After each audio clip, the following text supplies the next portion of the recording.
শিব শম্ভু শঙ্কর মহাদেব, ওম নমঃ শিবায়, দেবাদিদেব মহাদেব। ডাকলে আমাকে? আমার ছেলেকে এবার ক্লাসে সেকেন্ড হতেই হবে মহাদেব।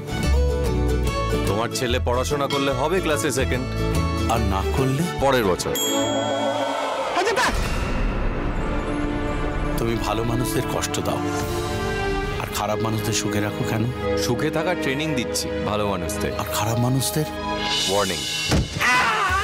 মহাদেব আমার একটা ডাউট আছে, মহাদেব আমার একটা ডাউট আছে, মহাদেব আমার একটা ডাউট আছে। বেশ, এবার থেকে কিছু ডাউট হলে আমি বুঝিয়ে দেবো। আপনি তো একা, দুটো? আমি দুটো খাবো। কি মিষ্টি, তোমার সুগার টুগার নেই তো? টিভির পর্দায় প্রথমবার মধ্যবিত্তের এক আজব গল্প। শ্রীমান ভগবান দাস প্রতি সোম থেকে শনি রাত ৮টায় জি বাংলা সোনারে।